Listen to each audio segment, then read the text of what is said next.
et choisir le lieu adéquat. Si c'était moi pour les Fava, je n'allais pas faire l'événement là en décembre.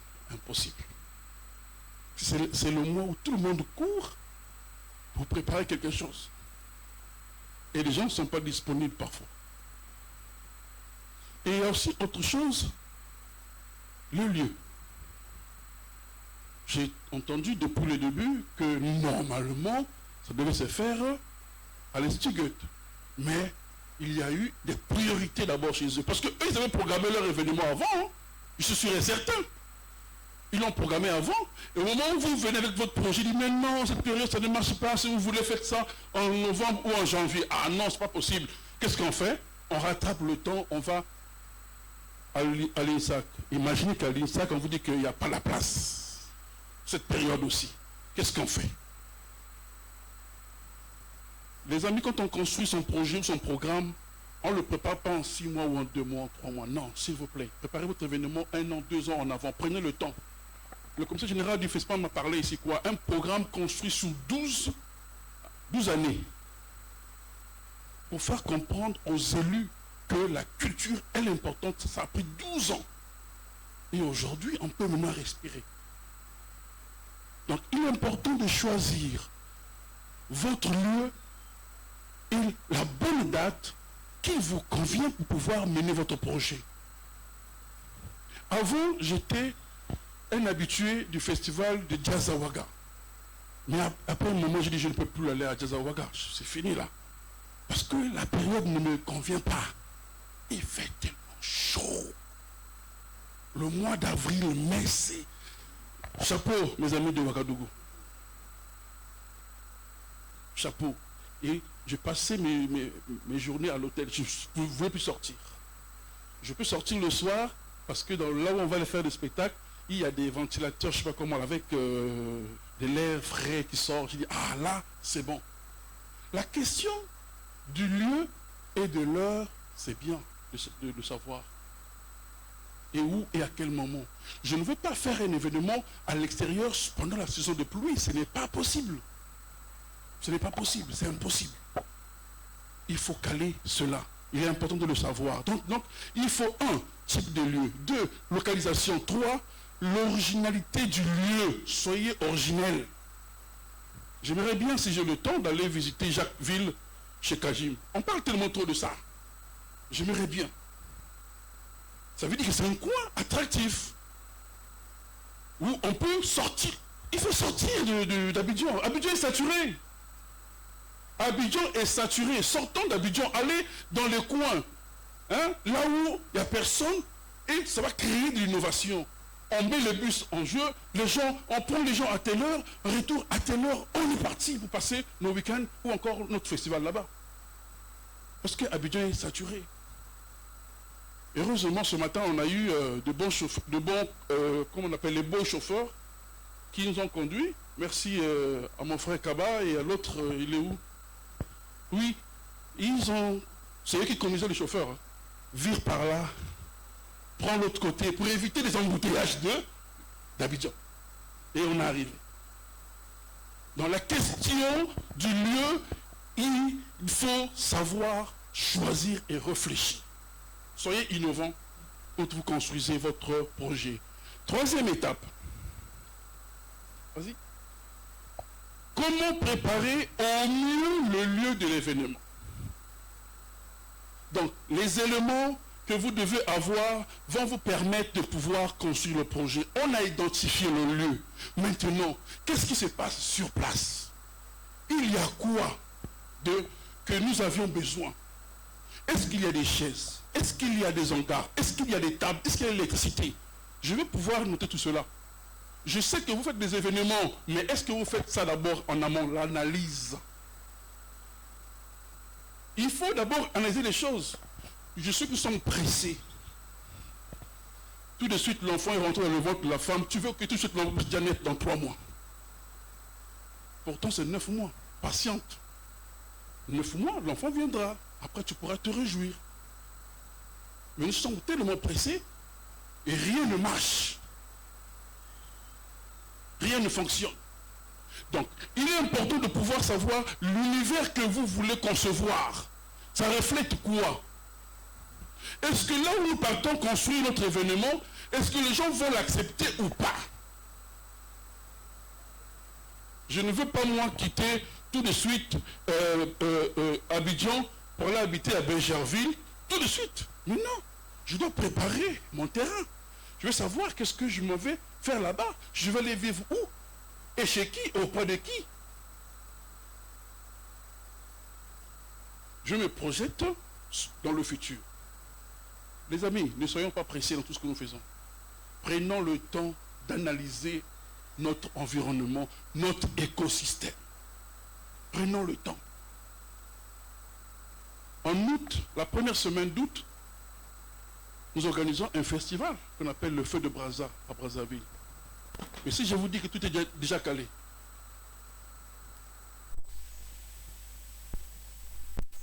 tout est déjà calé. Là où nous parlons aujourd'hui. Le festival est déjà calé. Parce qu'on se prépare déjà un an en avant. On sait où se fera le festival, comment on va transporter les acteurs, comment nous allons les nourrir, comment nous allons les héberger. Je ne sais pas, on va voir les serviettes là. Comment on va les héberger. Mais tellement que nous sommes pressés dans tout ce que nous faisons, voilà pourquoi on a les échecs. Dans d'autres festivals, Diaboy allait ce soir-là, du matin au soir. N'allez pas courir. Mais c'est normal qu'il court. Pourquoi? Je ne suis pas sûr que Diaboy a préparé ses équipes à ce qui doit arriver. Certains, oui, mais pas tous. Donc, en tant que bon leader, qu'est-ce qu'il faut faire? Il faut aller vérifier pour ne pas qu'il y ait un chaos. Il faut aller vérifier, est-ce que les bouteilles d'eau sont arrivées? Est-ce que les gens ont mangé? Tout à l'heure, j'ai suivi, Kaba nous a dit quoi? Dans 10 minutes, on va monter, dans 10 minutes, on va monter, on va manger. Le temps est compté, chacun connaît son planning, connaît ce qu'il doit faire. C'est important. Donc, quatrième étape, dans toute la construction, il nous faut, allons-y. Il nous faut faire ce qu'on appelle du rétro-planning complet. Rétro-planning. Pour planifier au mieux et temporaliser chaque moment de votre événement, il est, je ne vois pas là-bas, il est essentiel de faire un rétro-planning. On va commencer par où pour arriver à quel niveau, à quel moment? Le planning est tracé. À l'heure actuelle, si vous voulez le sponsoring pour votre projet de festival de février ou de mars à Orange ou bien à MTN, c'est mort. Pourquoi c'est mort d'après vous? Oui? Là, ils sont en train de faire l'évaluation. Ils ont déjà bouclé le budget de 2024 depuis octobre. Début octobre même, ils ont bouclé le budget. Voilà. Si vous voulez un sponsoring, vous n'aurez pas de sponsoring pour 2024. Rien, vous n'aurez rien. Mais combien d'entre vous le savent qu'il faut se projeter en amont? Donc là, si je cherche un financement pour 2025, j'attends. Je peux faire entrer mon dossier dès maintenant. Pour 2025, ils auront le temps d'étudier mon dossier. Le respect du rétro-planning va vous permettre de pouvoir respecter ce que vous voulez proposer pour que cela puisse se réaliser. Dans notre planning, notre rétro-planning, nous allons construire les deadlines. Nous allons protéger les étapes par étape. Dans une chaîne de valeur de production, quand un maillon se casse, qu'est-ce qu'il y a? Il y a blocus. On appelle en termes de gestion le baillon. Le baillon va venir couper tout, on ne peut plus passer de l'autre côté. Tant qu'on n'a pas soudé ou encore arrangé cette pièce, on ne peut pas continuer la production.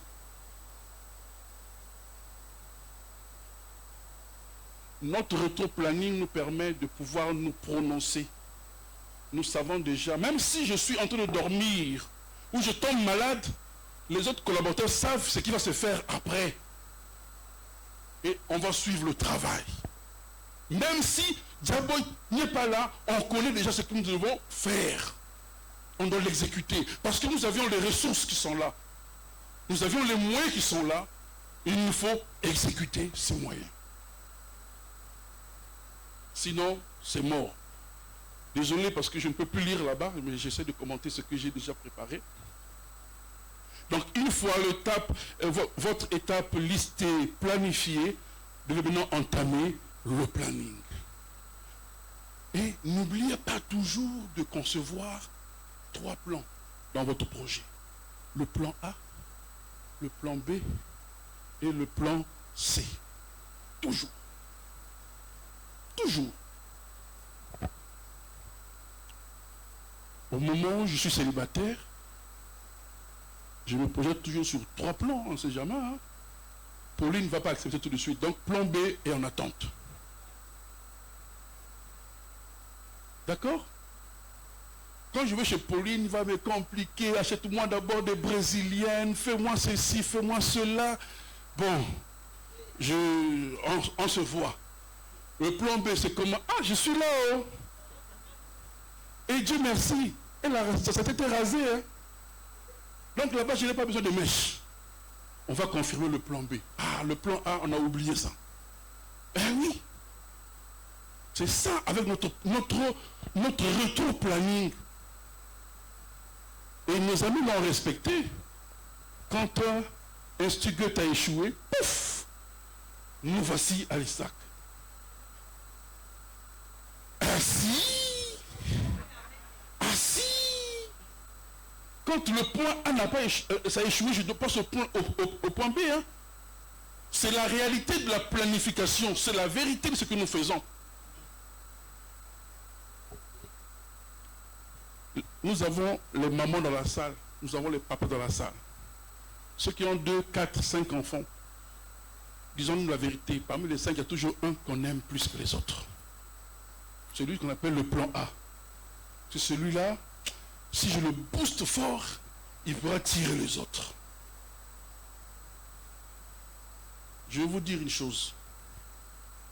Mon père était polygame. 5 femmes. 5 femmes. 3 femmes de la même maison, 2 femmes dehors. Et il a eu 23 gosses. Je suis en 15e position. D'accord? Qu'est-ce qu'il a fait, mon père? Il a investi sur l'aîné seulement. Il a investi beaucoup sur l'aîné. L'aîné a réussi, l'aîné est rentré, l'aîné a beaucoup d'argent. Normalement, quand on investit sur l'aîné, c'est pour faire quoi? Pour tirer les autres. Mais l'aîné a préféré aller prendre aussi ses 4 femmes et ses enfants aussi. Et les autres suivent leur chemin. Il n'a pas pensé au plan A et au plan B et au plan C.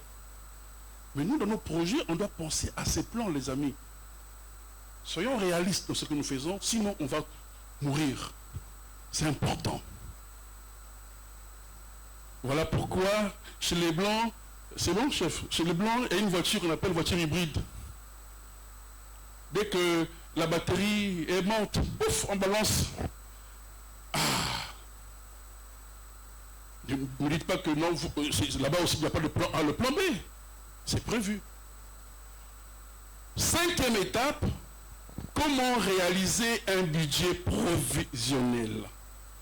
On a dit budget prévisionnel. Un budget prévisionnel égale à quoi? Un budget prévisionnel est égal à quoi? Non. Ah, charges et recettes. D'accord? C'est ça qu'on appelle le budget prévisionnel. Mais il y a des budgets aléatoires.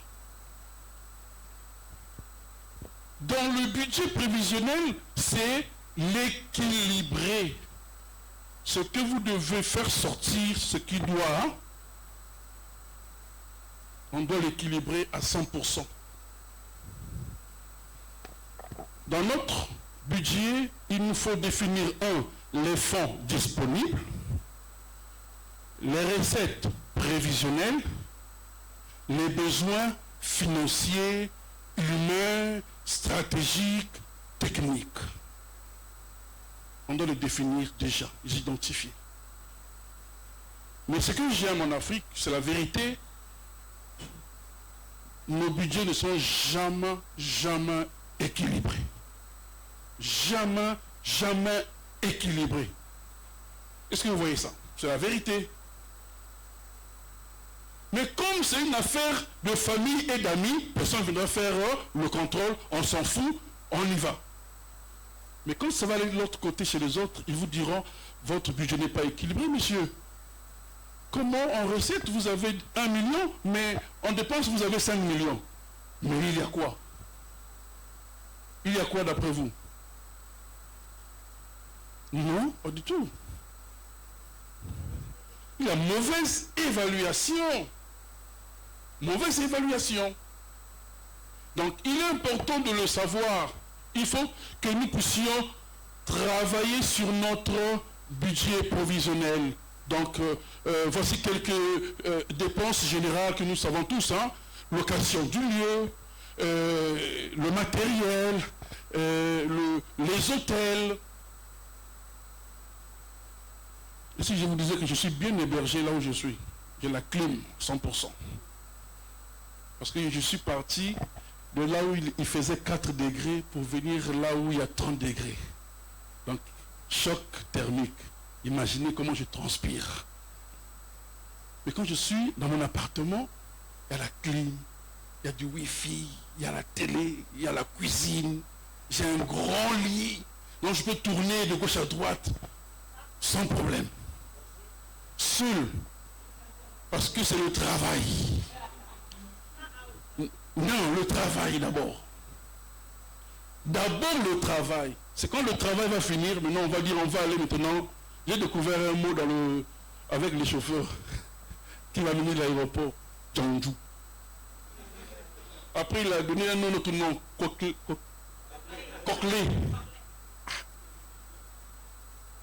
J'ai dit, c'est des mots que je découvre. C'est important de découvrir. Mais le boulot d'abord pour atteindre nos résultats. Si nous ne travaillons pas dur, nous n'aurons pas de bons résultats. J'ai connu quelqu'un au Gabon.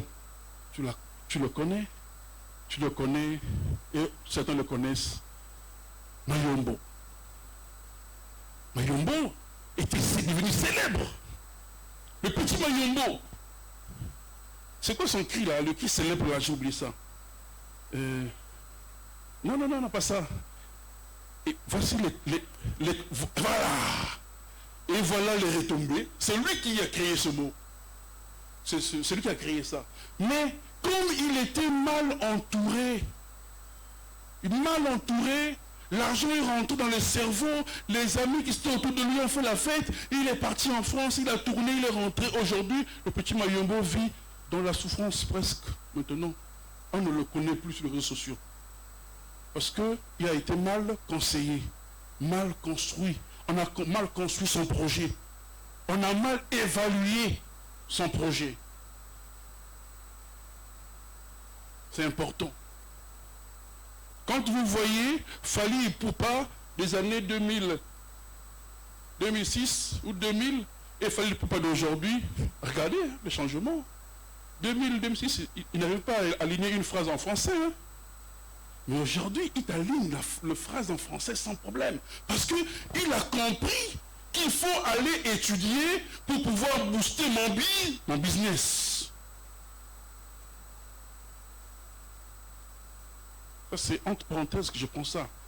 C'est juste des informations pour vous dire que, comme je l'ai dit déjà, il faut se former pour que nous puissions aller de l'avant. Donc votre budget doit être équilibré, c'est très important. Et on va aller un peu vite. L'étape 6, faites équipe avec des sponsors et des partenaires ou des mécénaires. On a dit, faites équipe. Faites équipe avec ceux qui vous donnent de l'argent. Ne leur cachez rien. Dites-leur la vérité.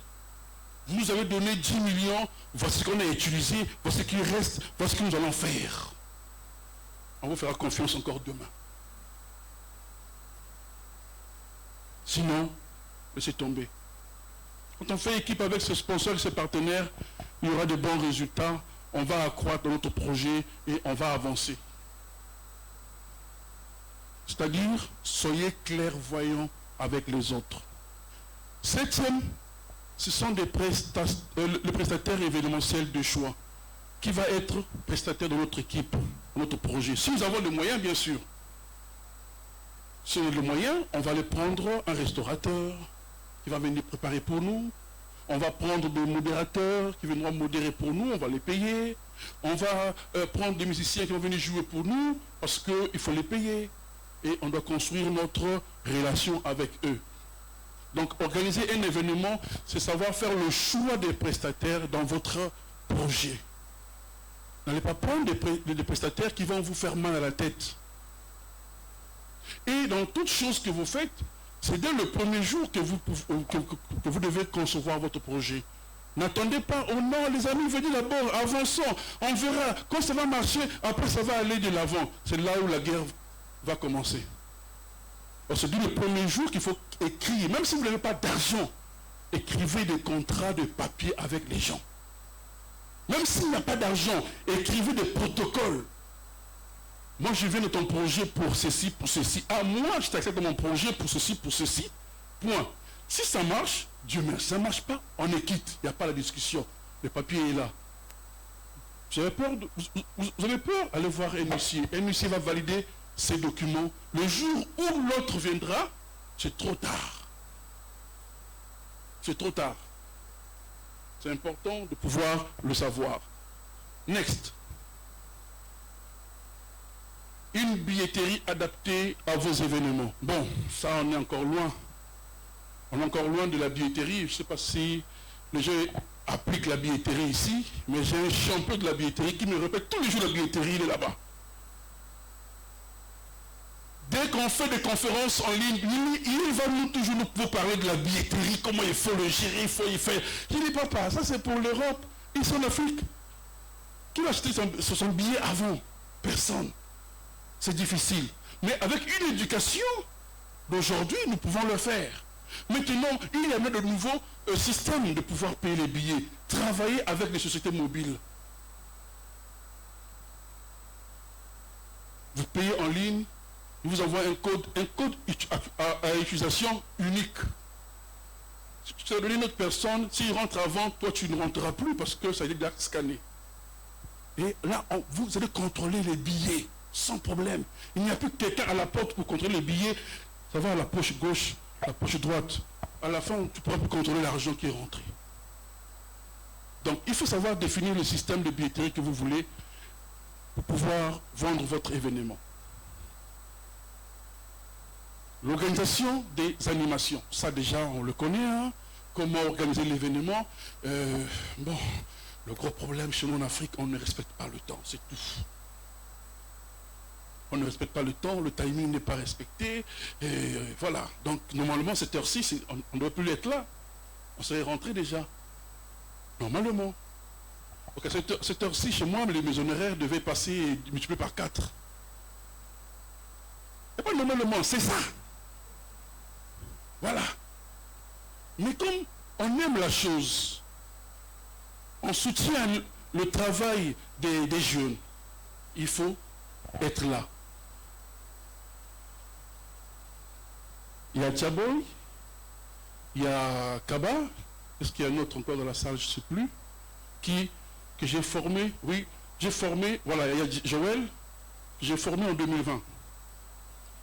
C'est en 2020 là que les gens se sont dit, ouf, il fallait le faire. Je les ai formés, ils ont dit, Doc, tu auras de nos nouvelles. Je suis revenu en 2021 avec la préparation du Sama, avec notre ami, voilà, Samir, dis pas comme. On a travaillé. Bon, bref, ce qui est arrivé est arrivé. Je suis reparti. L'autre élève me dit, Doc, il faut que tu reviennes au Fava. J'ai dit, ah, mon frère, avec ce qui s'est passé d'abord, viens autrement. Avec mon acolyte, mon associé, le commissaire général du FESPAM, on s'est dit, on fait comment? Ce sont nos jeunes garçons, qu'est-ce qu'ils ont fait? Il dit, allons les soutenir. Allons les soutenir. Je vous dis la vérité, une chose. Nous avions payé nos billets d'avion nous-mêmes pour venir soutenir cet événement.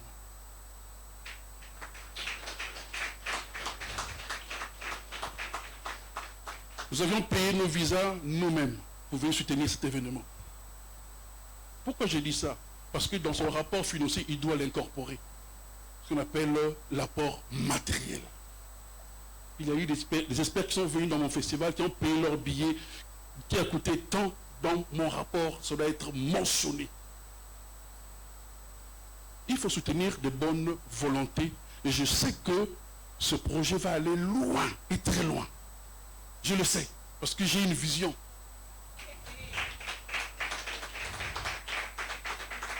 Pourvu que ce soit la relation que lui, il a tissée avec Kajim, c'est cette relation qu'il doit tisser avec Fava. Ça fait combien d'années que vous êtes ensemble? Le couple, depuis combien d'années vous êtes ensemble? Ah, c'est cette expérience que vous devez nous emmener dans ce projet-là. Ça va vivre 30 ans, 40 ans, 50 ans. Je le sais que ça va arriver, parce que vous êtes des professionnels qui écoutent. Pourquoi j'ai accepté de l'accompagner? C'est un garçon qui écoute beaucoup. Il ne te contredit pas encore, il écoute, après il donne sa proposition. On tombe d'accord après. Mais il y a des autres, il se braque déjà, c'est fini, il est parti. Et j'ai découvert plein de choses aussi chez lui. J'ai eu beaucoup d'enseignements chez lui qui m'ont permis d'avancer aussi dans mon travail. Ce n'est pas parce que je suis docteur que je ne peux pas apprendre aux autres, c'est faux. Et après, une communication forte, et on en a vu sur les réseaux sociaux avec le Fava. À 2h du matin, sur mon téléphone, mais Diabo, nous on dort. Diabo, on dort. Imagine, nous sommes, moi je suis au 5 groupes WhatsApp, donc les 5, on se réveille là, mais il y a quoi? Je dis, aïe, c'est les messages qui arrivent pour déjà annoncer l'événement.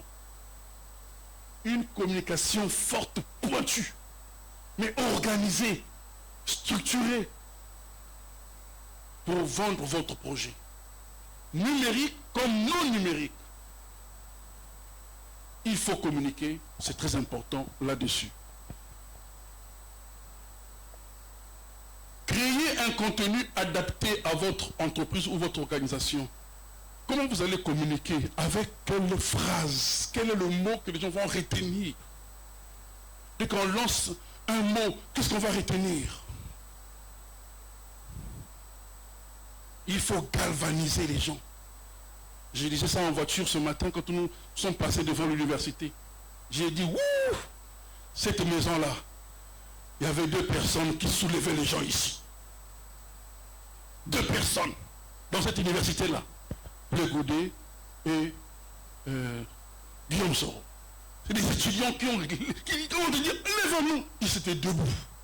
La communication forte. Savoir attirer de bonnes ondes autour de toi pour avancer et pour mieux communiquer. Merci. On continue, chef. Et on va terminer. 12e étape, c'est utiliser la gamification. La gamification. Ça vous dit quelque chose? Ça vous dit quelque chose, la gamification? Dans la culture. Et pourtant, nous sommes dedans. Hein? Ah, quand on coupe la gamification, nous avons la gamme. Quels sont les produits que vous proposez dans votre événement? Et c'est les produits par gamme. Souvent, quand je vais au Gabon ou au Cameroun, ils parlent des gold. Ah, client gold, client ceci, client cela, client ceci. Ou si vous me donnez 10 millions, vous aurez ceci. Si vous donnez 20 millions, vous aurez ceci. Donc nous sommes dans la gamification de votre produit. On propose quelque chose de nouveau. Bon, là, avec les FAVA, on n'a encore rien à proposer, mais avec le temps, on va proposer des bonnes choses. Il nous faut réfléchir sur la gamification afin d'être professionnel dans votre travail. 13, étape 13, vas-y. Pensez à l'expérience des invités le jour J. Pensez à ça. Je l'ai dit ce matin à notre modératrice, je ne sais pas si elle est dans la salle, non, elle est partie. Je l'ai dit, vous savez pourquoi vous avez fait l'erreur pendant votre panel? Vous avez beaucoup parlé à la place des panélistes. Pourquoi vous n'avez pas pris le temps de discuter avec les panélistes? Là, cet après-midi, j'étais content. Elle s'est préparée, la dame, hein, la journaliste, ou l'animatrice. Elle s'est préparée. Elle n'a pas coupé le micro aux autres. Elle n'a pas parlé plus que les autres. Ça vous a permis d'avancer. Mais avant, c'était quoi? Je l'ai appelé à côté le matin. Je lui ai dit, ah, voilà ça. Pour demain, pense à aller voir 2 ou 3 pour réfléchir déjà comment vous allez construire votre panel pour ne pas dépasser l'heure. Chez nous, l'heure, c'est l'heure. Là-bas, dès qu'il est l'heure, c'est l'heure, quoi. Et pour ceux qui vont à l'église, moi je vais souvent à l'église. La première fois, on a reçu un pasteur noir qui est venu à notre église. Chez nous, on commence à 10h15, à 11h45, le culte est fini. 11h45. Mais ce jour-là, le nouveau pasteur a prêché jusqu'à midi pile. Et, mais les blancs, au fond de la salle, se sont levés et dit, hé, Ludovic, mais il est l'heure, tu parles trop. C'est le blanc, l'heure c'est l'heure. Ah oui, mais il faut arrêter, il est temps, on va rentrer. Hein. Moi je dois aller déjeuner. Le pasteur est en train de prêcher. Et il avait compris que chez les blancs, l'heure c'est l'heure. Et maintenant, dès qu'il était 11h45, on a terminé. On a 15 minutes pour manger, prendre le café et dire au revoir aux autres. On y va à 14, dernier. Formez et mobilisez vos équipes. Le point saillant, c'est là. Formez et mobilisez vos équipes. Formez-les dans votre vision de l'événement. Formez-les dans votre vision de l'événement. Qu'est-ce que vous voulez faire? Les équipes qui vont travailler dans le festival de Feu de Brazza ont été formées tout le mois d'octobre-novembre en distance. On les a formés. On leur a expliqué ce que vous devez venir faire dans le festival. Ils le savent déjà. Et quand on a formé, il faut maintenant les galvaniser avec vous. Vous devez travailler ensemble. Vous leur dites, voilà ce que nous allons faire. Que ce soit les bénévoles, que ce soit les salariés dans l'événement, vous tous devez être informés, vous devez partager la même vision, la même détermination, le même objectif. Sinon, comme on dit à l'Ingala, celui qu'on va perdre Voilà. On va tourner à gauche, on va tomber, après c'est devant, ça devient les bagarres. Je connais les festivals où, au premier jour du festival, le directeur s'est battu avec ses collaborateurs. Ils sont battus. Parce que le directeur n'était pas là encore arrivé, les équipes ont fait n'importe quoi. Quand il arrive, mais ce n'est pas ça, oh chef, je t'avais dit ça, c'est la bagarre. Le directeur du métier français a dit quoi? Sortez, foutez-moi le camp avec votre projet, c'est annulé. Parce qu'on n'a pas bien formé ces équipes, on ne les a pas communiqué la vraie information. Voilà ce que je tenais à vous dire sur ces 14 points. Pour ceux qui voudront, demander mon email, votre email, je vous enverrai le PowerPoint sans problème. Mais à condition que ce soit un truc personnel. Ce n'est pas à vendre ou à partager à tout le monde. Merci. Et on ne va pas d'abord poser des questions. Les questions, on va les faire après. Je vais laisser d'abord à Daniel de pouvoir faire ce qu'elle va aussi vous présenter. Nous sommes dans la même logique hein, de ce que j'ai parlé. Elle va encore dire ça, mais d'une manière d'une autre. Après, s'il y aura des débats, des questions, on pourra débattre et discuter. Daniel. Merci docteur, merci à tous. Alors, c'est bon la technique?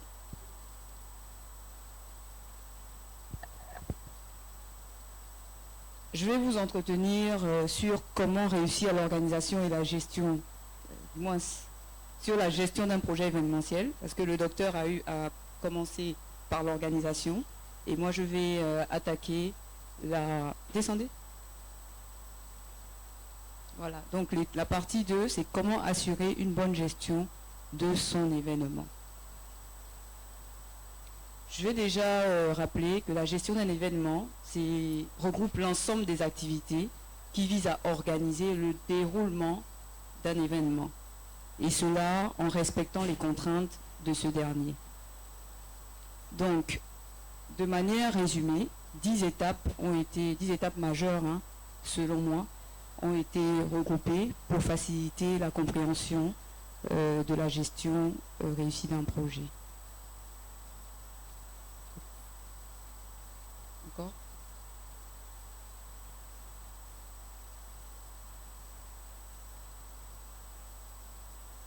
Voilà. L'étape 1 est définir les objectifs de l'événement.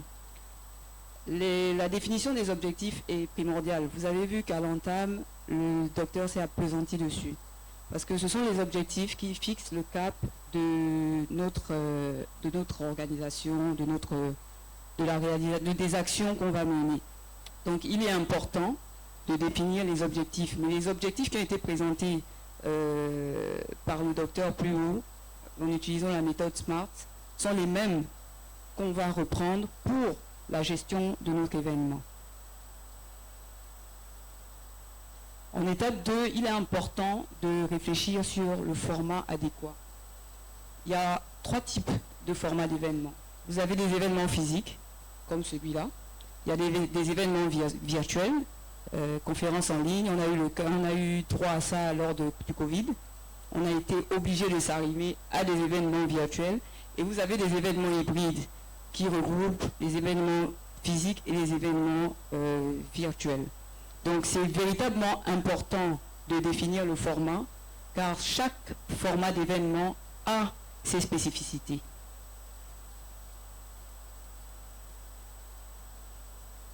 Étape 3, comment planifier la gestion de son événement.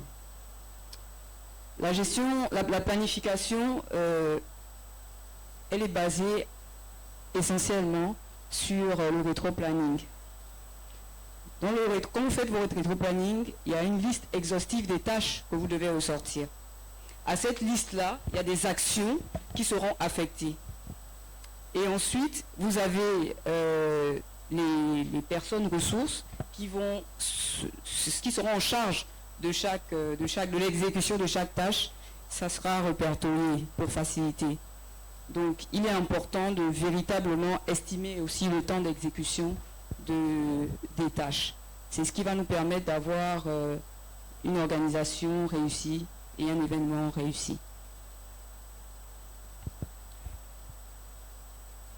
Vous avez sauté un slide. Étape 4. Étape 4, établir un budget. On revient sur le budget parce que dans la gestion d'un événement, il est nécessaire de faire une planification financière. Ça permet éventuellement de mieux utiliser les ressources financières dont nous disposons. Étape 5, choisir la date et le lieu de l'événement. Le docteur en a parlé tout à l'heure. Le choix de la date est véritablement primordial. En termes de gestion, lorsque vous avez la date de votre événement, vous pouvez mieux planifier les actions que vous allez mener pour la réalisation de votre événement. Et ensuite, le choix du lieu. Une fois que vous connaissez où vous allez faire votre événement, vous pouvez déjà réfléchir sur l'aménagement du site et les besoins nécessaires.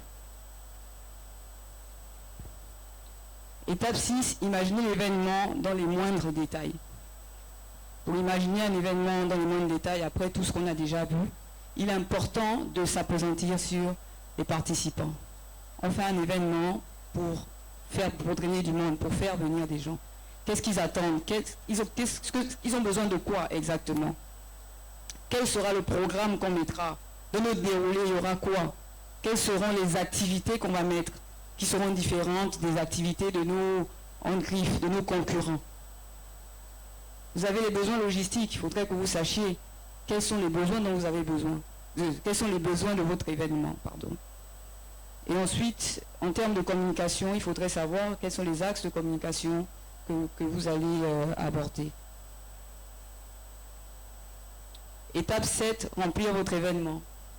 Lorsqu'on fait un événement, c'est pour le remplir, c'est pour que l'événement vous permette d'atteindre un résultat. Et quand on fait un événement, on prépare une belle salle comme celle-là, c'est pour attendre du monde quand même, pour qu'elle soit remplie. Et pour qu'elle soit remplie, il est important de réfléchir sur des mécanismes qui pourront nous différencier de la concurrence, qui pourront nous permettre de drainer le maximum de personnes. À ce moment, vous avez des actions de street marketing que vous pouvez faire. Vous pouvez aller dans les rues, aller au contact des personnes, parce qu'il y a certaines personnes qui sont flemmardes. Oui, ils travaillent toute la journée, il va te dire, bon, à l'Institut français du Gabon, c'est de 12h à 14h pour la vente des billets, mais entre 12h et 14h, je ne suis pas disponible. Ensuite, au-delà des actions marketing, au-delà des actions street marketing, vous pouvez éventuellement, si vous êtes à votre deuxième édition ou à l'organisation d'un deuxième événement, utiliser votre base de données. Vous avez une base de données, c'est des personnes qui sont venues, qui ont peut-être apprécié ce que vous avez eu à faire. Ils seront prêts éventuellement à communiquer sur le projet. Vous pouvez éventuellement utiliser leurs images en leur demandant. Ça va permettre qu'ils informent leur entourage pour remplir la salle. Étape 8, répartir les responsabilités au sein de l'équipe. C'est important de répartir les responsabilités au sein de l'équipe. Au moins, on sait qui fait quoi. Le docteur est venu là-dessus par rapport au FAVA. Il faut que chaque personne impliquée ait une compétence. Il ne s'agit pas des affinités. Ce n'est pas parce que tu aimes X que tu vas forcément le positionner là. Parce que malheureusement, les promoteurs veulent réussir. Donc ils pensent qu'être au four et au moulin pourrait éventuellement garantir la réussite, mais ce n'est pas toujours le cas. Il faut apprendre à faire confiance et avoir des équipes compétentes qui vont permettre l'organisation du projet par une bonne gestion. Assurer le dernier préparatif avant le jour J. Je vais prendre le cas du FAVA. Vous savez que vous allez recevoir des gens, vous préparez le photocall à l'avance, la sono doit être prête, le vidéoprojecteur doit être testé. Vous devez vérifier si la salle pourrait contenir le nombre de personnes qui s'est peut-être inscrite et tout ça. Étape 10, mesurez votre succès. C'est souvent ce qu'on ne fait pas. Et pourtant, on cogne, on va vers des partenaires, vers des sponsors et autres qui nous soutiennent parce qu'ils croient au projet ou parce qu'ils veulent nous donner une chance. Mais pour les motiver justement à nous accompagner davantage et à leur montrer que vous n'avez pas donné votre argent, ou vous n'avez pas accompagné des mauvaises personnes, on est véritablement des entrepreneurs culturels, on veut véritablement rentabiliser pour les prochaines activités, on prépare un rapport. Le rapport doit être assez précis. Il faudrait qu'on sache qu'est-ce qui a été fait, il faut que ça soit quantifié. Il y a eu combien de personnes, on est arrivé au FAVA, il y a des personnes qui sont venues de différents pays. Moi je reviens du Gabon, le docteur revient de France, il y a le Congo, le Burkina, le Mali. Donc vous voyez que c'est pas rien. Ça veut dire que c'est un événement assez porteur. Et tout ça, ça doit être mentionné dans le rapport. Il faudrait que tout soit quantifiable pour justement préparer la prochaine édition, la deuxième édition. On espère que ça sera... Là, ça sera où? Dans une autre commune. Après, on va au Gabon. Voilà, donc c'était ça. Je vous ai présenté en 10 étapes comment pouvait être assurée la gestion d'un événement. Mais je tiens à rappeler qu'il est important de préparer la gestion de son événement. La gestion de votre événement peut garantir le succès de l'événement. La gestion de votre événement peut éventuellement vous permettre d'accroître votre visibilité. Vous pouvez améliorer éventuellement l'image que les personnes extérieures ont de vous pour les prochaines activités que vous allez devoir mener. Donc c'est important parce que ça joue aussi sur la réputation de l'événement. Pour la petite histoire, il y a un événement au Gabon qui se fait, mais dès que le promoteur a annoncé, tout le monde a dit moi je veux pas, enlevez ma photo, parce qu'il n'est pas crédible de par l'organisation, de par la gestion. On va pas citer les contemporains. Voilà, donc je tiens à vous remercier pour votre écoute. Je suis avec un grand frère, un père, qui me tire. Je pense qu'on va aller à la phase questions-réponses. Et puis voilà. Merci Daniel. Il y a un point, je ne sais pas si tout le monde a fait, vous avez fait cette remarque, je ne sais pas ce que vous avez fait. Je suis sensible partout où je passe, très sensible quand je regarde toujours mes yeux partout. Vous savez qu'ils ont quantifié leur événement? Est-ce que vous le savez? Ils ont quantifié leur événement. Ça y est là. C'est là. Ils l'ont quantifié déjà. Nous aurons 7 pays. Nous aurons 5 sous-thèmes. Nous aurons 20 artistes. Un showcase et 20... Maintenant, c'est là, puisque les autres qui ont financé ont dit, ah, il avait dit ça. Allons vérifier. Est-ce qu'il y a eu plus ou moins? Ils se sont projetés pour dire, voilà ce que nous allons faire. Maintenant, est-ce qu'on a, nous, dans notre équipe, est-ce que nous avons atteint nos résultats? On va maintenant analyser ça. Oui, il y a eu du masterclass. Nous sommes là, on a reçu notre événement. Mais je vais vous laisser ici des questions, après on pourra discuter. Merci et je vous félicite pour cette présentation. Je tenais à attirer l'attention de tout le monde. Et je suis souvent mal à l'aise quand je viens assister à des présentations. Il faut dire qu'elle va vite. Parce que il faut expliquer aux autres que chaque étape dans le cursus, c'est un module. Chaque étape qu'on veut le définir, c'est un module qui peut prendre un mois. Donc on n'est pas obligé de creuser et on survole seulement. Et souvent ça laisse le goût. C'est-à-dire que c'est comme si le goût l'inachevé, quoi. Et c'est pour ça que, puisqu'on court derrière le temps,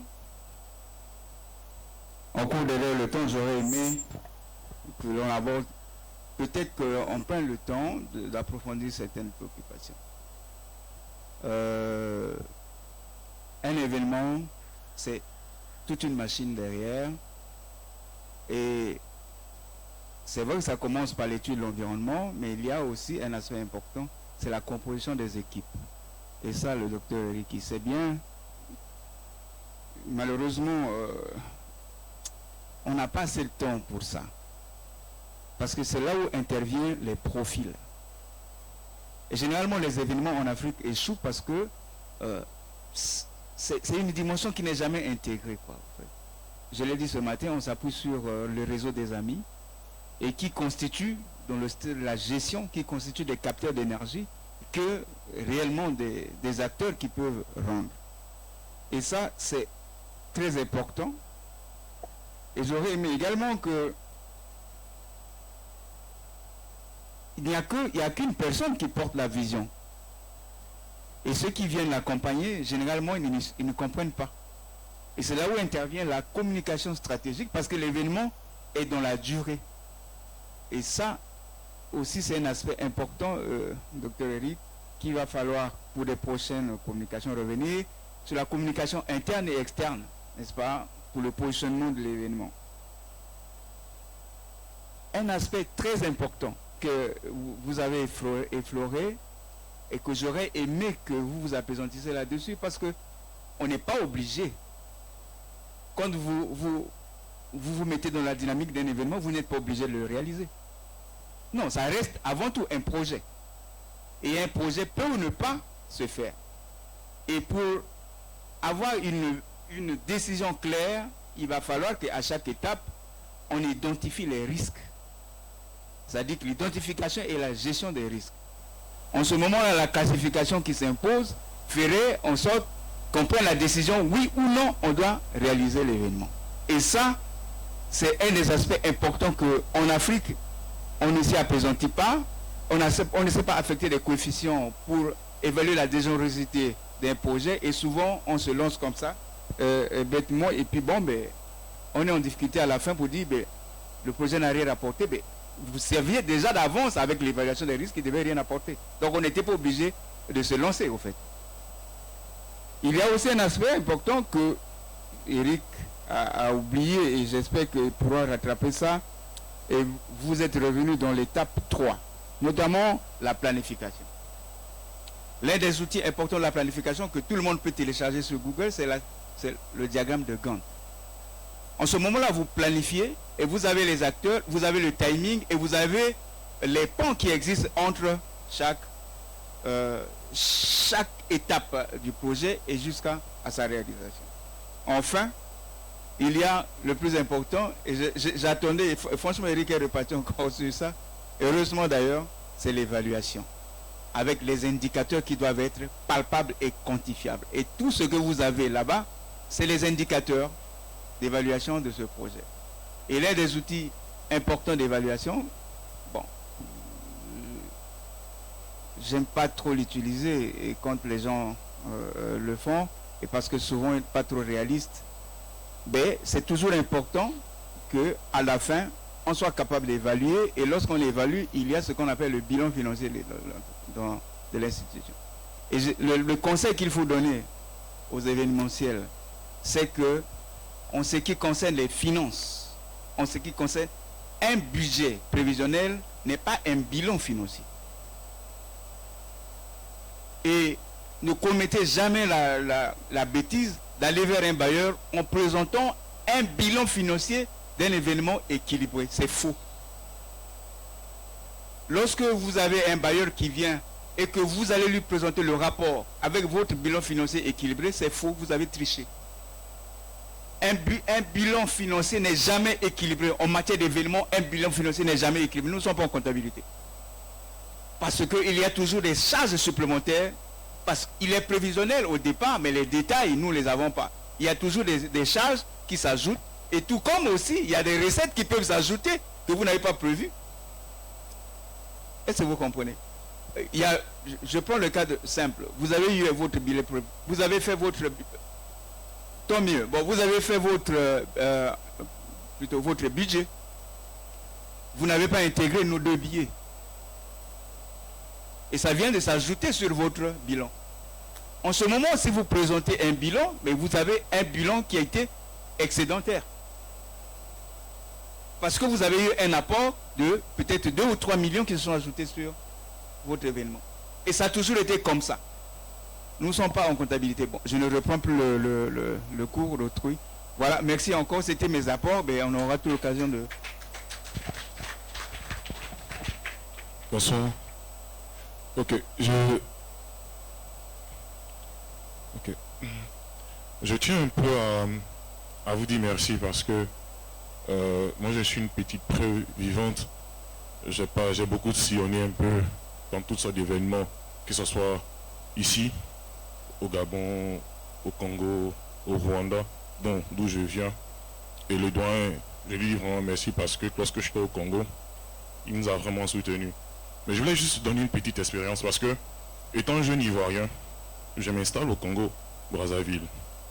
Je bosse à MTN, Congo, dont je viens de démissionner pour certaines choses. J'organise le conseil de Didibé, pour ceux qui savent, au Congo-Brazza. À fond propre, c'est-à-dire, je suis allé sur une stratégie simple, 0 francs. J'ai pas. Mais j'ai un rêve fou dans ma tête, c'est d'organiser un concert avec ma structure. on est allé avec 4 jeunes, comme vous avez si bien dit, c'est de former une équipe solidaire, que vous avez un rêve fou, vous avez un rêve commun, c'est de faire un événement, vous n'avez pas, mais c'est d'aller vers les sponsors. Et tout à l'heure, on a soulevé un peu le cas des sponsors comme les maisons de téléphonie mobile, sachant que je sais que déjà janvier ou février, tout ce qui est maison de téléphonie mobile ont déjà bouclé leur budget l'année suivante. Donc c'est difficile pour vous, lorsque vous déposez un dossier, de vous donner. Même lorsque vous êtes dans la boîte, c'est encore plus compliqué de vous sponsoriser parce qu'ils se disent non, que soit c'est un business derrière où chacun veut chercher à tirer. Mais Dieu nous a fait grâce. Le conseil de DDB, je l'ai fait. Je dis bien, je l'ai fait. Avec certains sponsors que j'imaginais pas, mais qui ont réussi à nous faire confiance. La preuve en est, je pars dans une semaine à Brazza, parce que j'organise le concert de la Fouine le 23 décembre. C'est pour vous dire que lorsqu'on décide de faire un événement, comme l'a si bien dit le tonton, c'est d'abord de penser que je peux le faire, mais comment je dois le faire? Mais avec qui je dois le faire? Mais si entre nous-mêmes, jeunes, on décide de faire un événement qu'on n'est pas solidaire, si chacun de nous pense que je vais pour gagner, parce que je suis allé, je vous dis vrai, hein, le cachet de DDB m'a coûté 20 millions. Chose que derrière, il y a certaines choses qui m'ont dit non, c'est de la natte, non, je ne vais pas rentrer dans les détails. Je n'ai rien eu, en toute franchise, 0 franc. Je n'ai rien eu.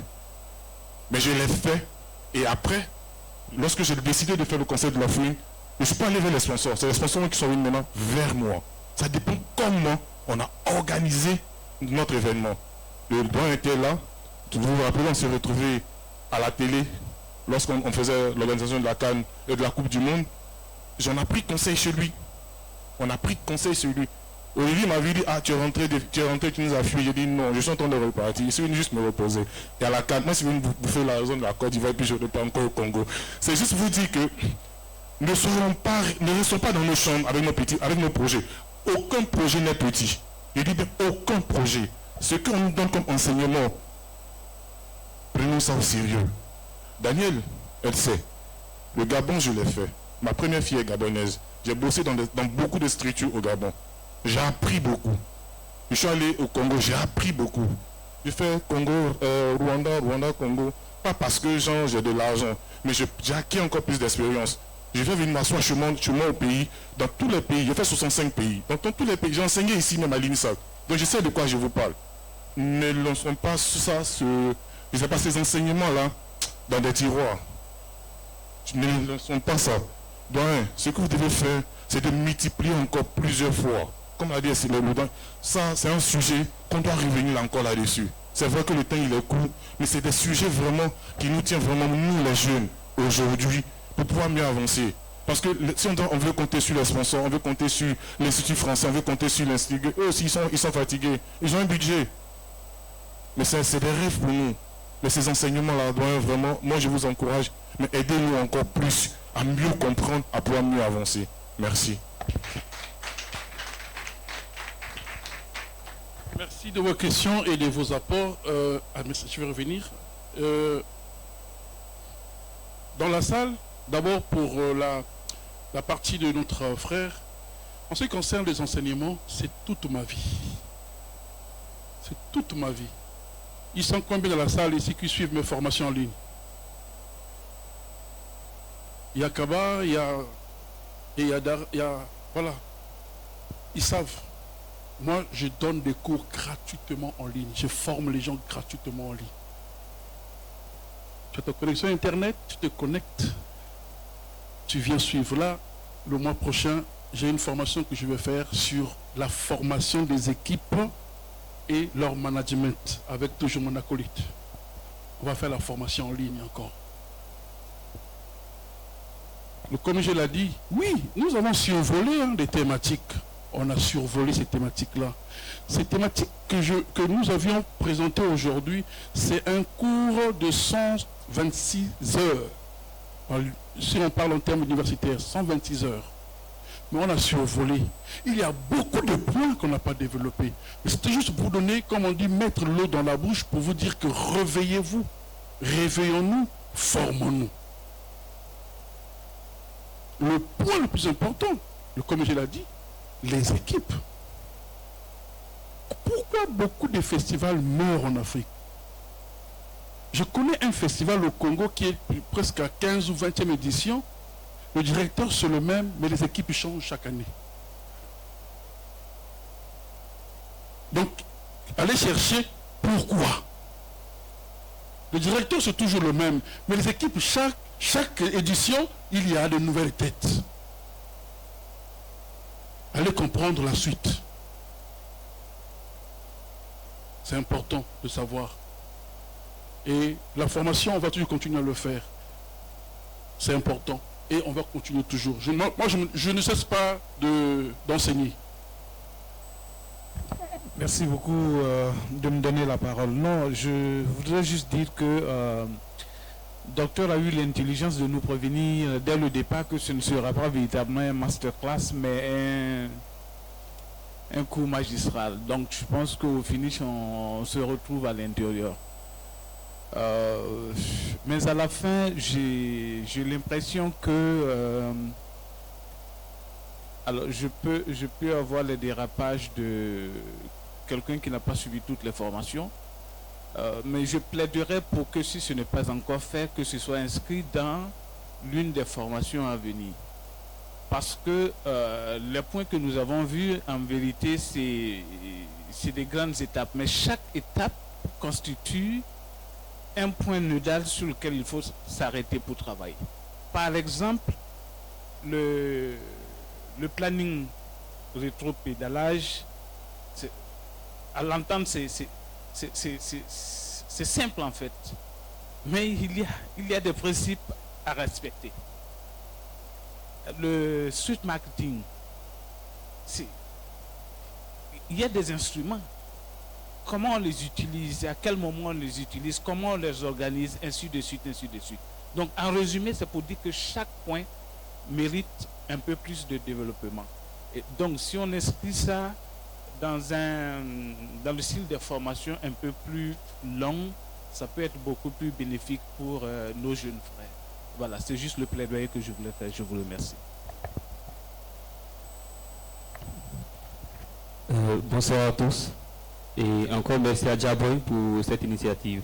Je suis Goubé, professeur de musique ou éducation musicale et également opérateur culturel. Après ma formation ici, j'ai fini à l'INSAC ici en 2016 et depuis 2018, je suis à l'intérieur du pays. Donc depuis 2018, j'organise des événements à Kubli, Man, Biancouma, Daloa, un peu à l'intérieur. Et j'ai tellement de difficultés, je me dis, bon, comme je suis ici avec des savoirs sachants, je vais exposer quelques petites réalités et peut-être que vous pourrez m'orienter. Alors, à l'intérieur, on a un grand problème de salle. Certes, on peut s'organiser, être structuré sur tout ça. Et on a un grand problème de salle. Excepté Daloa qui a un centre culturel qui peut prendre 1000 places. Voilà. Daloa jusqu'à moi, il n'y a pas de centre. Et où il y a des centres culturels, c'est peut-être 200 places, 300 places. Souvent, quand on fait des événements, il n'y a pas d'accompagnement. Personne ne te reçoit. Et souvent, on n'a pas forcément besoin de l'argent venant d'ailleurs. Mais souvent, quand les autorités s'impliquent un peu, ça facilite les choses. Dans des localités, la population n'est pas habituée à payer des tickets. Parce que nos autorités sponsorisent des tickets généralement pour la population. Et toi, les jeunes, tu n'es pas à gauche, tu n'es pas à droite. Donc, quand tu organises ton événement, personne ne te répond. Personne. Et souvent, quand tu fais venir des célébrités d'Abidjan, mais quand il entend à l'intérieur, le budget est lourd. Donc, tu as besoin d'un espace un peu d'une plus grande capacité pour pouvoir faire ton événement. C'est difficile. Voilà. Et souvent, tu te retrouves avec une salle vide parce que ils ont, politiquement, ils ont leur stratégie de communication quelque part là, officier. On ne te connaît pas, tu n'es pas à gauche, tu n'es pas à droite. Pourquoi des gens vont venir à ton événement? Non, en fait, je veux dire, tu n'es pas avec un politicien. Voilà, tu n'as pas un problème politique. En tant qu'opérateur culturel, tu es avec qui? Donc, pour qu'on puisse, pour que un maire, le président du conseil régional puisse au moins associer son image à son événement, il faudrait que tu sois avec eux. Et donc, quand tu n'as pas tout ça, il te faut au moins un espace, au moins de 2000, 3000 places. Là, même quand tu n'as pas d'accompagnement, tu vends tu ne paies pas ton investissement. J'ai fait une activité en novembre où j'ai failli ne pas avoir d'autorisation. Parce qu'officiellement, dans la ville, il n'y a pas de centre culturel.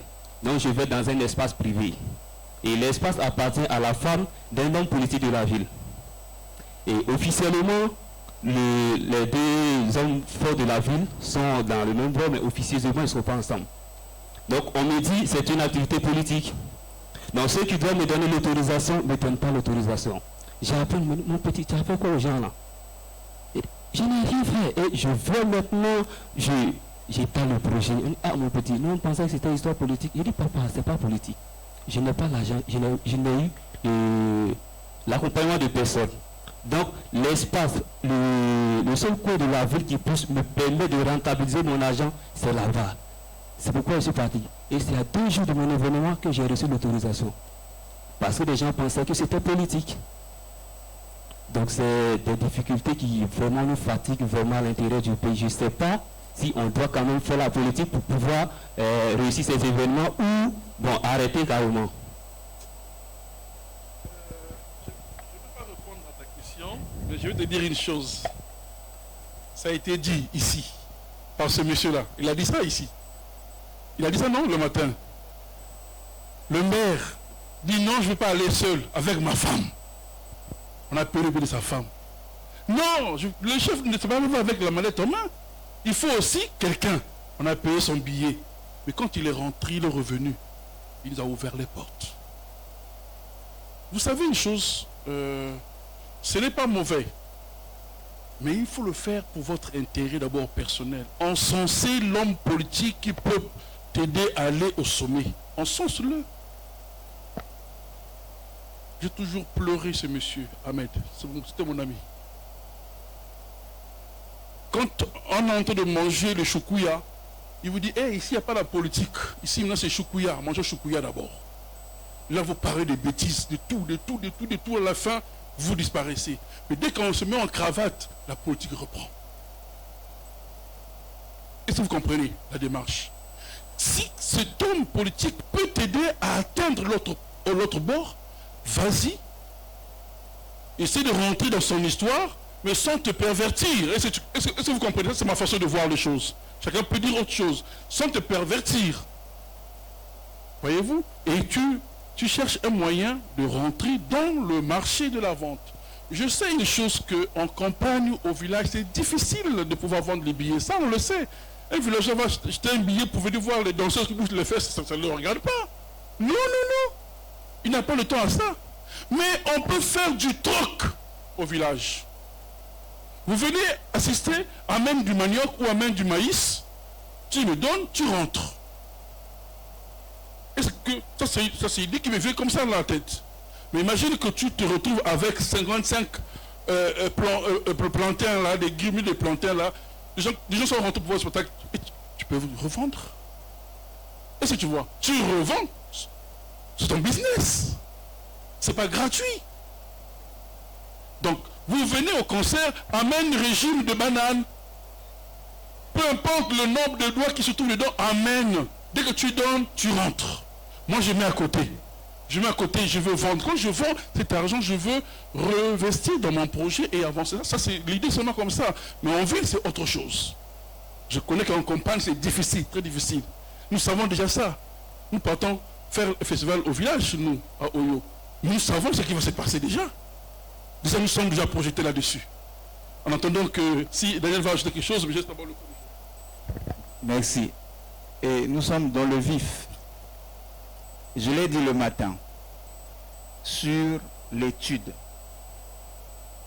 Et je viens de répéter maintenant là que le projet n'est pas obligé d'être réalisé. Personne ne vous envoie.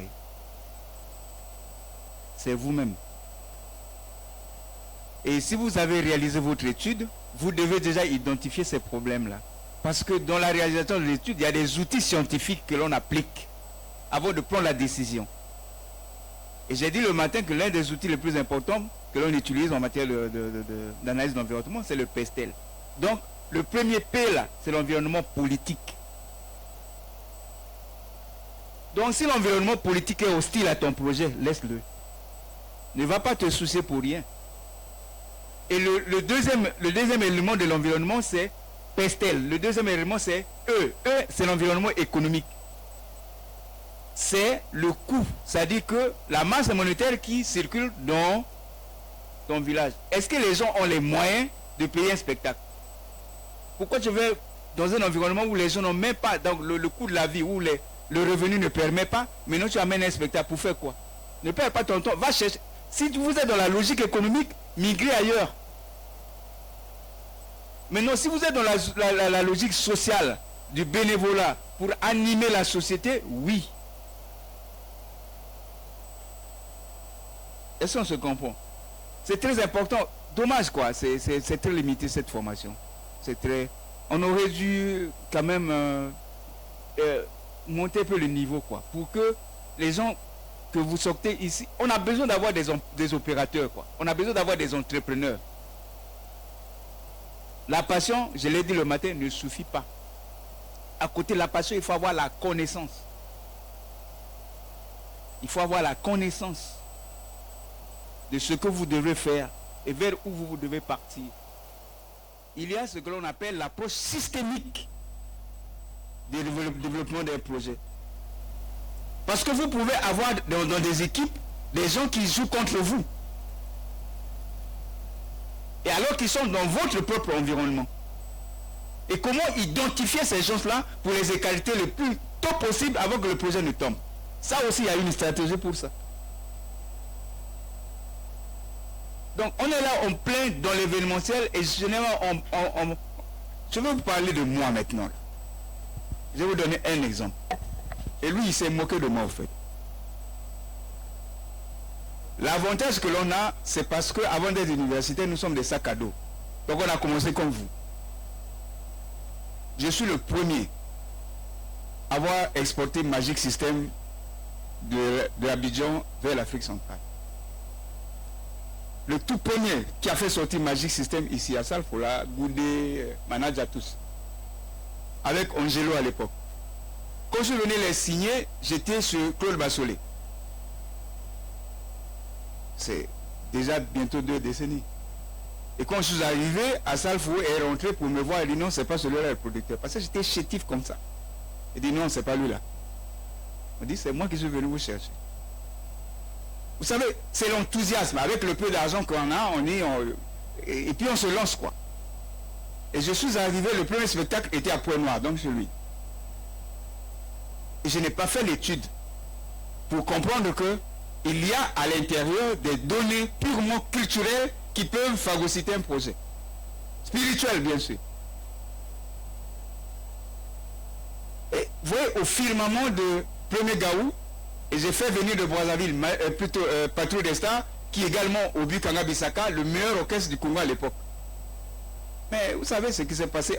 En pleine saison sèche, il y a eu la pluie. Est-ce que vous comprenez? Mais alors que, du point de vue de la programmation météorologique, il n'a pas plu pendant cette période. Mais j'ai tellement minimisé cette dimension où il faut aller demander la terre. Vous voyez cette dimension qui n'existe pas dans le montage des Occidentaux. Qu'il faut aller demander la terre. Et ça fait flop. Le stade est vide et j'étais dans mon hôtel de pleurer parce que j'ai déjà claqué près de 20 millions. Il est là. J'avais maigri comme ça, hein, les gars. J'avais maigri. Donc vous comprenez que ne soyez pas pressés. Aujourd'hui, on peut quand même vous donner un conseil de dire ne soyez pas pressés. Prenez votre temps et évaluez tout le cheminement parce que un événement se conçoit et se projette déjà dans votre imagination. Donc prenez le temps d'examiner segment par segment jusqu'à l'accouchement de l'événement. En ce moment-là, vous serez tranquille. Si un événementiel met de l'argent dans un événement, ça veut dire qu'il est encore médiocre. Je reprends. Si un événementiel met son argent de poche dans un événement, c'est qu'il est encore médiocre. Ça veut dire qu'il ne connaît pas encore. ton argent propre, si tu mets ton argent propre dans ton événement, c'est que tu es encore médiocre. Ça veut dire qu'il repart encore à l'école.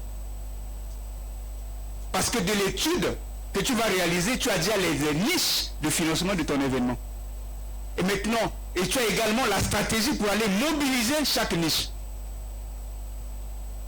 L'un des modèles, il va vous le donner, c'est le troc. C'est un modèle économique, au fait. C'est simple, hein? Bon, merci, c'est pas mon cours. On va pas rester longtemps, Je sais que le goût il est là. Mais la chose qui n'a pas il n'a pas terminé son histoire. Le festival, le concert de Magic System à Pointe-Noire n'a plus eu lieu parce qu'il a plu. Et il fallait repartir à Brazzaville, il n'avait pas toujours d'argent. On a fait le système 2, il fallait faire le système 2. Ok. Voilà. Donc voilà, c'est simple ça. Mais on me pose la question de savoir, mais vous parlez PESTEL. PESTEL, c'est quoi PESTEL? Je vais vous donner PESTEL. C'est l'acronyme. P, politique. E, environnement. S, social. T, technologique. E, économique. L, législatif. La législation. Une entreprise, c'est ce que j'enseigne chez le Petit Blanc là-bas. Quand je dis Petit Blanc, par rapport à mon niveau, par rapport à eux, que j'enseigne là-bas. On leur dit comment vous allez venir investir dans un pays autre que votre pays où vous vivez. Donc vous devez construire, l'analyser et aller. Tu ne peux pas aller vendre à l'heure actuelle le cochon en Arabie Saoudite. Qui peut aller vendre le cochon à Dubaï? Non, dites-moi qui? Personne. Parce que ce n'est pas leur environnement. Mais ça se mange en cachette. Vous arrivez au Maroc, vous ne verrez pas l'alcool. Mais ça se vend. Et on boit. Les gens sont saoulés là. Comment ils font pour voir? C'est comme ça. C'est l'analyse de l'environnement en fait.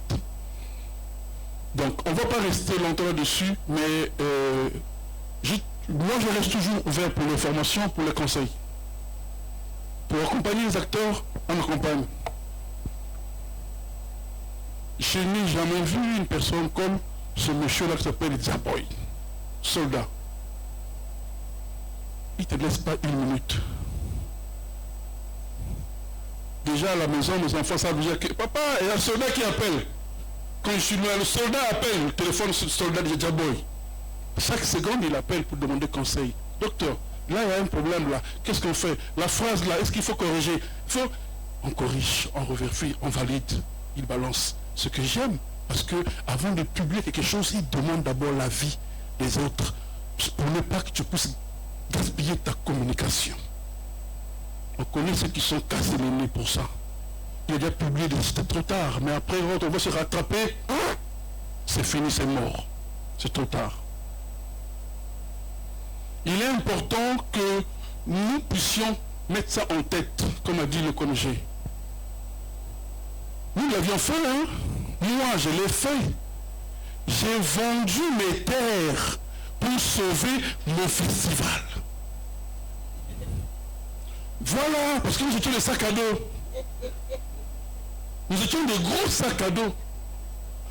À 3 jours de l'événement, tes invités sont déjà là. Tu as emprunté l'argent à la banque chez un ami, à travers un ami.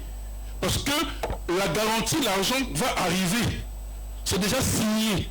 Mais à 3 jours de l'événement, on te dit qu'on ne te donne plus l'argent. Au final, notre budget ne répond plus. Mais il ne faut pas dire ça à tes équipes.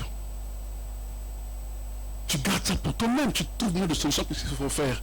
Ah, j'ai des titres fonciers avec moi. Je vais vendre. Je prends mes titres fonciers, je vais les déposer à la banque. Je dis voilà mes titres fonciers, donnez-moi tant de millions, je dois faire mon événement. J'ai laissé les titres fonciers, ils m'ont donné l'argent, j'ai fait l'événement. Personne n'a su. C'est à la fin de l'événement que j'explique aux équipes, voilà ce qu'on a vécu. Tu es fou? Je dis oui, je suis fou. On a reçu l'événement ou pas, on a réussi. Papa Lumba est à l'hôtel, attend son jour pour passer. Il ne connaît pas ce qui se passe. J'ai un Américain qui est venu aux États-Unis, un grand jazzman, qui est là déjà, qui attend son jour. Mais j'ai fait l'événement. Comme je ne pouvais pas rembourser le banquier, ben au moins il m'a dit, je lui ai expliqué la situation. Il a dit, écoutez, nous sommes des commerçants. Nous on vend l'argent. Donc, dans ce que tu as pris, par rapport à l'évaluation de tes terres, il y a trop. Nous, on va couper la poire. On va vendre une partie, ou on vend tout, et on te donnera une autre partie. Qu'est-ce qu'on fait? Il dit, mais oui, retirez votre argent, moi je ne veux pas de problème. C'est ce que nous avions fait. Mais vous savez, 15 ans plus tard, je rencontre l'Américain que j'ai fait venir au Congo à mon festival. On se rencontre à Paris, on discute, on boit le café. Après, je lui explique l'histoire du festival. Ce jour-là, il dit, toi, tu es fou. Qu'est-ce que tu fallait me le dire? J'avais l'argent sur moi, je t'aurais donné. J'ai dit que maintenant, au moins, j'ai fait l'événement. Il rentre chez lui aux États-Unis. 3 mois plus tard, il me fait un virement de 10 000 $. Seulement comme ça. Il m'a fait 10 000 $. Mais j'ai dit, mais François, pourquoi il dit que c'est pour toi? Parce que j'ai jamais vu de fou comme toi. Mais tu as osé. Donc c'est pour dire que les amis, on était sac à dos. Maintenant qu'on devient professionnel, on ne vous encourage pas de faire ça. Ne vendez pas votre argent personnel dans le projet, non. Allez chercher l'argent chez des partenaires. Allez chercher l'argent chez des sponsors. C'est cet argent qu'on va faire notre événement, notre festival. Si on ne peut pas, allons louer les terres des gens pour faire l'agriculture. On va planter les maniocs, on va planter l'igname. Le temps que ça puisse se donner, on prépare l'événement. Dès qu'on a l'igname sorti, on vend les sacs d'igname. Non, c'est pas ça. L'argent rentre, on fait quoi? On met dans le projet.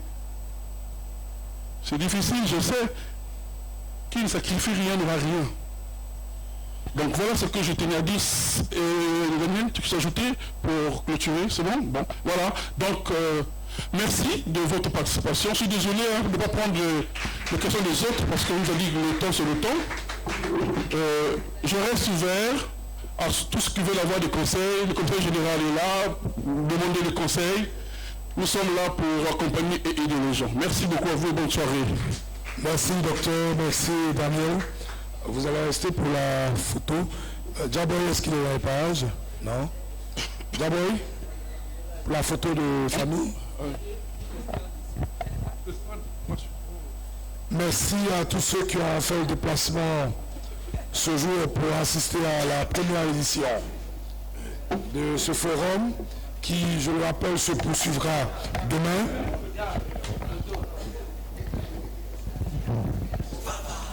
Le collectif des acteurs culturels CAC, avec le soutien de l'ambassade de France en Côte d'Ivoire et l'INSAC organise la première édition du FAVA, Forum des Arts Vivants d'Afrique. FAVA, apothéose du programme 1 des AFAC, session 11 sous le thème l'industrie des arts vivants, moteur de développement durable pour l'Afrique. FAVA, c'est du 14 au 15 décembre 2023 à l'INSAC, à partir de 8h30. Au programme, allocution, panel, conférence, masterclass, remise d'attestation. De nombreux artistes en showcase. Grand concert de clôture avec Kachi, le fils de Dja, le parrain artistique. Infoline 07 57 50 68 37 01 61 08 47 90. FAVA. Le collectif des acteurs culturels CAC, avec le soutien de l'ambassade de France en Côte d'Ivoire et l'INSAC organise la première édition du FAVA, Forum des